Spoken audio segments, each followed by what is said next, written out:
प्रोनेसिस investor academy के इस brand new video में आप सभी का बहुत बहुत स्वागत है। इंडियन स्टॉक मार्केट का परफॉर्मेंस आज भी बहुत अच्छा रहा है। तो पढ़े रहो, इन्वेस्टमेंट फिलॉसफी का फ़ायदा आप लोग को दिख रहा होगा, लेकिन इसका जो सही फ़ायदा मिलेगा ना, सही एडवांटेज, वो आपको 5 से 10 सालों में देखने को मिलेगा। तब आपको पता चलेगा कि आपके लाइफ में, एटलीस्ट फाइनेंशियल जर्नी में, ये कितना बड़ा डिफरेंस लाता है। तो आज के वीडियो का टॉपिक है फोमो में ना फंसे। समझाऊंगा फोमो क्या होता है, कैसे बचना चाहिए, और इस तरह के मार्केट कंडीशन में स्मार्ट इन्वेस्टर अपना इन्वेस्टमेंट कैसे करते हैं। ऑफ कोर्स मार्केट अपडेट और आपके दो बहुत अच्छे रेलिवेंट क्वेरीज भी हैं जिसको मैं आंसर करूंगा। एक है, अगर किसी स्टॉक में प्रॉफिट हो रहा है तो प्रॉफिट बुकिंग कितने परसेंटेज पे करना चाहिए, और कोई शेयर अगर गिर रहा है तो कितना गिरने के बाद उसे बेचना चाहिए, तो रेलिवेंट है। और दूसरा म्यूचुअल फंड पे है, please give insight related to mutual funds also in which MF we have to increase investment in present scenario. तो ये दोनों को कवर करूँगा। तो मार्केट अपडेट देख लेते हैं। तो इंडियन स्टॉक मार्केट का परफॉर्मेंस तो आज बहुत अच्छा है। यहाँ पे देखिए, large cap, mid cap, small cap, micro cap, सभी कुछ बहुत अच्छा। और सेक्टर थीम का ही परफॉर्मेंस देखिए, आईटी आज बहुत ज़्यादा तेज़ी से ऊपर गया है, अच्छा खासा रिकवरी लाया है। Auto, consumer durable, consumption, bank, defence, so overall performance बहुत अच्छा रहा है। और सिर्फ इंडिया में नहीं, बाहर भी अगर आप देखेंगे ना, यूएस मार्केट का परफॉर्मेंस अच्छा रहा है, उसका प्री मार्केट भी ठीक चल रहा है। एशियन मार्केट्स का भी देखिए, जापान का मार्केट तो बहुत अच्छा परफॉर्मेंस, यूरोपियन मार्केट्स का भी परफॉर्मेंस मोस्टली अच्छा रहा है। ब्रेंट क्रूड देखेंगे तो $103 पर बैरल के आसपास चल रहा है। मार्केट यही है, अब ये 103, 104 को इसने डिस्काउंट कर लिया है। अब यहाँ से ब्रेंट क्रूड जब 110, 20 उस रेंज में जाने लगेगा ना, तब फिर से गिरावट जाएगा तब ऑफ कोर्स, लेकिन एटलीस्ट 100 वाले रेंज को मार्केट ने डिस्काउंट कर लिया। इसीलिए फिलहाल अभी भी क्रूड ऑयल तो बहुत ऊपर है ना, 103 बहुत ज़्यादा होता है, लेकिन मार्केट पे उसका नेगेटिव असर देखने को नहीं मिला है। देखिए, आज एक इंपॉर्टेंट इवेंट है, फेड रिजर्व ना, यूएस का सेंट्रल बैंक, वहाँ पे आज डिसाइड होना है कि इंटरेस्ट रेट बढ़ेगा, घटेगा या फिर क्या होगा। तो मोस्टली अभी तक जो हालात हैं यूएस में, उसको देखकर बिल्कुल लग रहा है कि भाई कोई चेंज नहीं होगा इंटरेस्ट रेट में, जैसा फिलहाल है वही मेंटेन रहेगा। क्योंकि इन्फ्लेशन अभी तो देख रहे हैं आप, एनर्जी प्राइस ऊपर जा रहा है, इन्फ्लेशन बढ़ने का रिस्क हो गया है, जीडीपी बहुत घट कर आया है वहाँ पे, तो बहुत प्रॉब्लम्स चल रहे हैं। तो फिलहाल नहीं लग रहा है कि सेंट्रल बैंक वहाँ का कुछ करने जा रहा है। ईरान इजराइल वॉर अपडेट, क्योंकि उसी के कारण तो स्टॉक मार्केट में फ़िलहाल काफ़ी ज़्यादा हलचल है। तो देखिए, क्रूड ऑयल का प्राइस थोड़ा बहुत पहले से राहत आया है ना, मतलब 106, 107, एक समय तो 119 चला गया था, लेकिन हाँ रिसेंट टाइम्स में थोड़ा सा, आज सुबह तो इनफैक्ट 102 के आसपास चल रहा था। तो देखिए, अभी क्या हो रहा है ना कि वहाँ जो यूएई है, उसके एनर्जी इंफ्रास्ट्रक्चर में बहुत ज़्यादा अटैक हो रहा है ईरान की तरफ से, फिर भी क्रूड ऑयल का प्राइस ऊपर नहीं जा रहा है। रीज़न क्या है कि यूएस में जो क्रूड इन्वेंट्रीज होता है ना क्रूड ऑयल का, वो बहुत ज़्यादा बढ़ गया है। मतलब उनके पास जो रिजर्व्स है क्रूड ऑयल का, वो बहुत बढ़ गया है, इसीलिए उससे कंफर्ट मिल रहा है क्रूड ऑयल के मार्केट को, इसलिए जो प्राइस है वो तेज़ी से ऊपर नहीं जा रहा है। इस तरह के मार्केट में इन्वेस्टमेंट करने का सही तरीका, ठीक है। तो देखिए, सबसे पहले तो बार बार मैं जो बताता हूँ याद रखें, एसेट एलोकेशन। सिर्फ इस तरह के मार्केट में नहीं, किसी भी मार्केट कंडीशन में एसेट एलोकेशन को ज़रूर फॉलो करें। पूरा पैसा एक एसेट क्लास में नहीं डालना है। इक्विटी है, गोल्ड है, फिक्स्ड इनकम है, सभी में थोड़ा बहुत स्प्रेड आउट करना है। अगर आप बहुत ज़्यादा रिस्क ले सकते हैं, लॉन्ग टर्म का इन्वेस्टमेंट होराइजन है, तो ऑफकोर्स वहाँ पे इक्विटी में एक्सपोजर काफ़ी ज़्यादा रहेगा, लेकिन थोड़ा बहुत एक्सपोजर आपको कमोडिटीज़ लाइक गोल्ड और साथ ही फिक्स्ड इनकम, वहाँ पे जैसे डेट म्यूचुअल फंड हो गया, एफडी हो गया, बॉन्ड्स हो गया, वहाँ भी रखना चाहिए। यहाँ पे ध्यान ये रखना है कि देखिए, अलग अलग एसेट क्लासेस का परफॉर्मेंस अलग अलग समय पे ऊपर या नीचे हो सकता है। इक्विटी देख रहे हैं ना, 1.5 साल से कोई रिटर्न, कोई खास परफॉर्मेंस तो आ नहीं रहा है, जबकि गोल्ड का इधर देखिए लास्ट 2 ईयर से अच्छा परफॉर्मेंस चल रहा है। तो इसीलिए हमें दूसरे एसेट क्लासेस में भी थोड़ा बहुत एक्सपोजर रखना चाहिए। 4 एसेट क्लासेस है ना, तो इक्विटी के अलावा गोल्ड जा सकते हैं, फिक्स्ड इनकम जा सकते हैं, रियल एस्टेट जा सकते हैं। तो ज़रूर डाइवर्सिफाई करें। डाइवर्सिफिकेशन का एक और बड़ा बेनिफिट क्या मिलता है ना कि कभी कभी इक्विटी बहुत बड़ा गिरावट आता है, 20%, 30%, 40% इस तरह का गिरावट भी आता है। तो उस समय जैसे आपने फिक्स्ड इनकम में कुछ पैसा रखा है या गोल्ड में अगर थोड़ा ज़्यादा पैसा है, तो वहाँ से थोड़ा पैसा निकाल कर आप इक्विटी में डाल सकते हैं। तो ऑफकोर्स वहाँ उतने गिरे हुए मार्केट में अगर थोड़ा आप ज़्यादा इन्वेस्ट करेंगे तो आने वाले समय में जो रिटर्न्स हैं वो थोड़े बढ़कर आएंगे। अभी का मार्केट सिचुएशन बहुत वोलाटाइल है। पिछले कुछ समय से मार्केट में लगातार गिरावट आ रहा है। अब इन्वेस्टमेंट करें तो कहाँ करें, ज़्यादातर लोग यही डाउट लेकर बैठे हैं और अपना कैश सेविंग्स अकाउंट में ही रखे हुए हैं, क्योंकि अगर पैसा मार्केट में लगाएंगे तो फिलहाल वो बड़ा रिस्क हो सकता है। तो अपने पोर्टफोलियो में स्टेबिलिटी लाने के लिए क्या किया जाए? एक स्मार्ट इन्वेस्टर वो है जो सिर्फ रिटर्न्स के पीछे नहीं भागता है, बल्कि अपने रिस्क को भी मैनेज करता है। और रिस्क मैनेज करने का सबसे पहला स्टेप होता है पोर्टफोलियो का एक हिस्सा वहां रखना जहां रिटर्न पहले से पता हो। और यही काम करता है बॉन्ड्स, जहां कंपनी आपको पहले से ही डिसाइडेड फिक्स रिटर्न देती है, रेगुलर पे आउट्स मिलता है और मैच्योरिटी पे आपका प्रिंसिपल भी वापस आ जाता है। और अब बॉन्ड्स में इन्वेस्ट करना भी बहुत सिंपल हो गया है with stable money app. Stable money app से स्टेबल बॉन्ड सेक्शन में आप सिर्फ 1000 रुपये से इन्वेस्टमेंट शुरू कर सकते हैं। यहाँ सीनियर सिक्योर्ड बॉन्ड्स मिलते हैं जो up to 12% per annum returns देते हैं। काफ़ी शॉर्ट टर्म बॉन्ड्स भी अवेलेबल हैं, जैसे Muthoot Fincorp bonds 1 month tenor at 8% YTM और Adani enterprises bonds 3 months at 8.05% YTM। YTM means yield to maturity। आप मोबाइल से ही UPI या नेट बैंकिंग के थ्रू इन्वेस्ट कर सकते हैं। डैशबोर्ड पे आप अपनी इन्वेस्टमेंट्स को ट्रैक कर सकते हैं और ज़रूरत पड़ने पे मैच्योरिटी से पहले सेल भी कर सकते हैं। तो आप भी स्टेबल मनी बॉन्ड्स पे अपना बॉन्ड इन्वेस्टमेंट जर्नी शुरू कर सकते हैं। लिंक डिस्क्रिप्शन में है, आप चेक कर सकते हैं। अब जान लेते हैं फोमो के बारे में। फोमो का मतलब क्या हुआ? Fear of missing out. जब सब लोग पैसा कमा रहे इक्विटी मार्केट में तो आप बाहर बैठे हुए हैं, ठीक है? इसे ही कहते हैं फोमो। कह रहे सबको फ़ायदा हो रहा है, मैं तो इन्वेस्ट ही नहीं किया। अब जैसे मार्केट देख रहे हैं ना, इधर कुछ दिनों से थोड़ा ऊपर आया है, पहले पूरा गिरा हुआ था। तो हर एक तरह के इन्वेस्टर हैं। देखिए, ज़्यादातर इन्वेस्टर हमेशा परेशान ही रहते हैं। जब मार्केट गिर रहा होता है तो वो परेशान होंगे कि अरे इन्वेस्ट कर दिया, पैसा डूब रहा है। और जब मार्केट ऊपर जाने लगा फिर वो परेशान होंगे, बोले अरे मार्केट ऊपर जा रहा है, मैंने तो इन्वेस्टमेंट ही नहीं किया, और करना था, मिस आउट कर गया, अब क्या करूँ? तो इन्वेस्टर देखिए, ऊपर जाए नीचे जाए, अगर किसी को रोना धोना है तो वो रोना धोना ही रहेगा, ठीक है? तो देखिए, फोमो के पीछे साइकोलॉजी क्या होता है ना, कि एक तो हो गया हार्ड मेंटेलिटी ना, मतलब सभी लोग जो कर रहे हैं, खरीद रहे हैं तो मैं भी खरीदूंगा, सब लोग बेच रहे हैं तो मैं भी बेच रहा हूँ। और प्लस जो अपॉर्चुनिटी होता है ना, उसको लॉस करने का फियर होता है कि अरे मार्केट ऊपर जा रहा है, मैं मिस कर गया, ठीक है?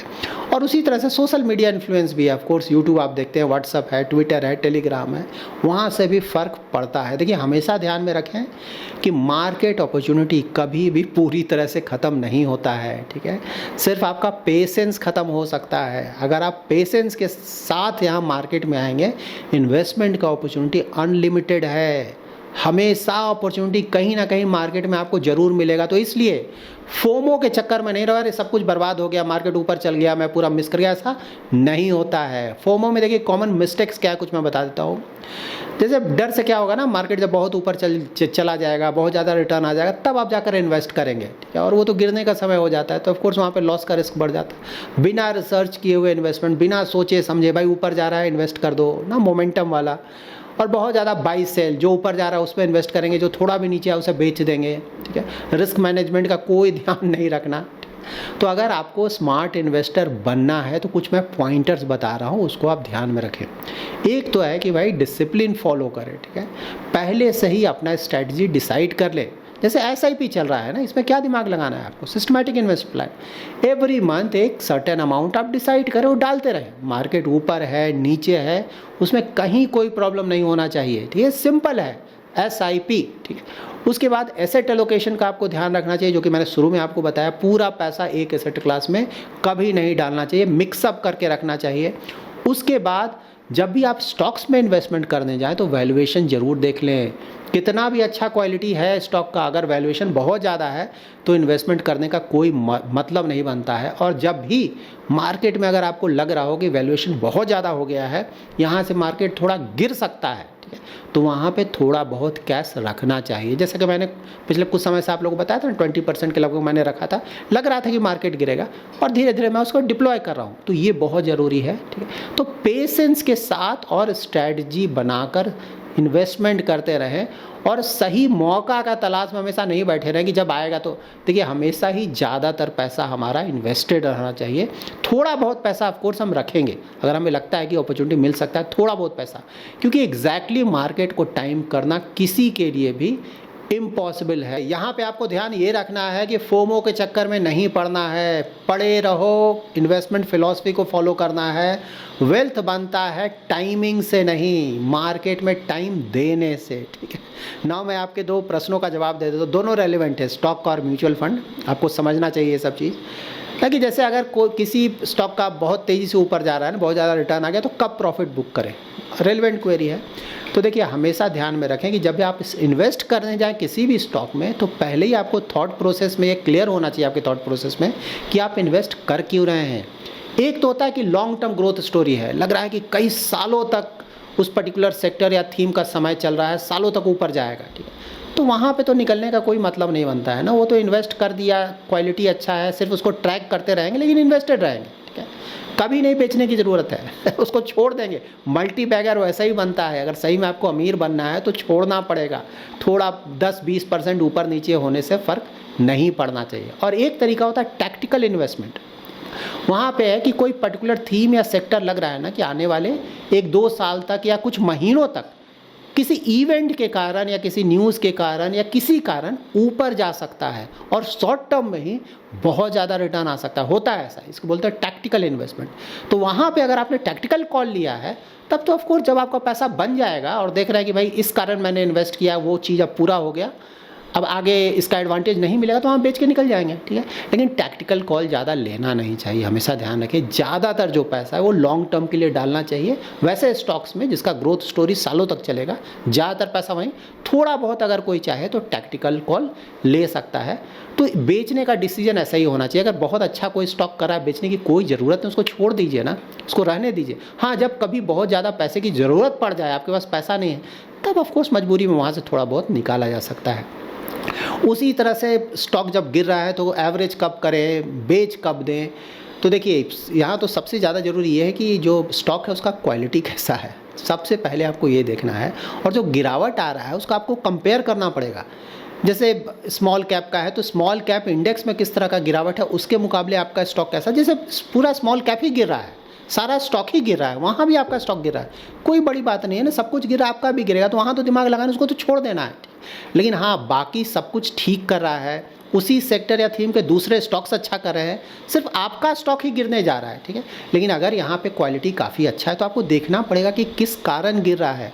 अगर कोई छोटा मोटा इवेंट हुआ है जिसके कारण वो गिर रहा है, आपको लगता है नहीं ये इवेंट है, एक बार ये इवेंट खत्म हो जाएगा, फिर से ये वापस आ जाएगा, तब तो बेचने की कोई ज़रूरत नहीं है ना।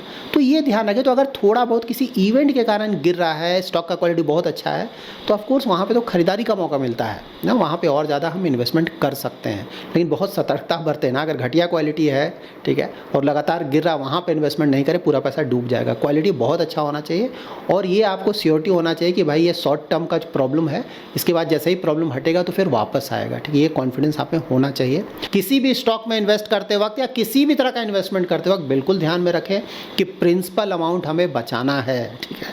10, 20, 25% तो ठीक है, लेकिन 50, 60, 70% प्रिंसिपल को नहीं गंवाना है, ठीक है।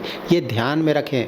अगर पूरा मार्केट ही 30-40% गिर जाए तो बात अलग है, पूरा मार्केट गिरा, मेरा भी गिर गया, लेकिन मार्केट ठीक ठाक है या थोड़ा बहुत गिरा, मेरा 50-60% गिरने लगा, ये एक्सेप्टेबल नहीं है, ठीक है। वहाँ पे हमें आइडियली कॉल लेना चाहिए। जैसे मैं हमेशा बताऊँ, स्टॉक में मैंने 25% का कट ऑफ रखा है। भाई कितना भी अच्छा क्वालिटी है, 25% से जब नीचे जाने लगता है तो मैं फिर सीरियसली उसको रिव्यू करता हूँ कि मैं बने रहना है कि नहीं।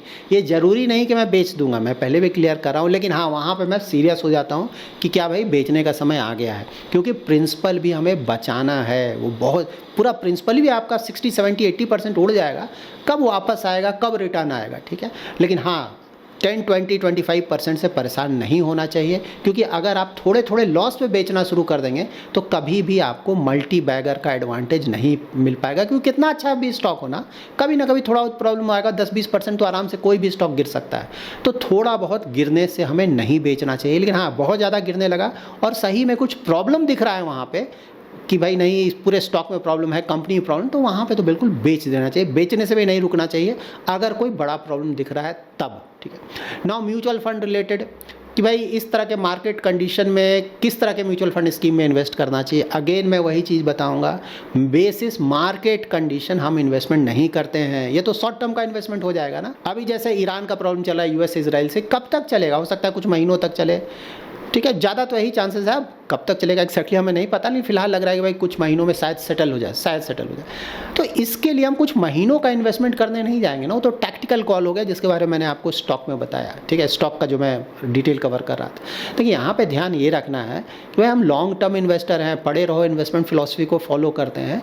तो आपने डिसाइड कर लिया पहले से कि मेरा एसेट एलोकेशन ये रहेगा, इक्विटी में इतना, डेट में इतना, गोल्ड में इतना, रियल एस्टेट में इतना, ये पहले से डिसाइडेड है, उसको मैं फॉलो कर रहा हूँ। उसी तरह से मार्केट कैप एलोकेशन मैंने डिसाइड किया है कि लार्ज कैप में इतना, मिड कैप में इतना, स्मॉल कैप में इतना, उसको फॉलो करें।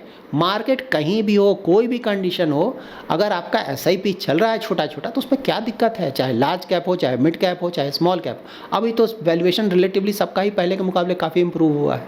तो इसको इस तरह से देखें, मार्केट कंडीशन के अनुसार चेंजेस नहीं लाएं, अपने रिस्क प्रोफाइल और इन्वेस्टमेंट होराइजन के बेसिस पे अपना पोर्टफोलियो बनाएं, ठीक है, वो कहीं ज़्यादा जरूरी है। So that's it in this video. अगर आपको ये वीडियो पसंद आया है तो जरूर लाइक एंड शेयर करें।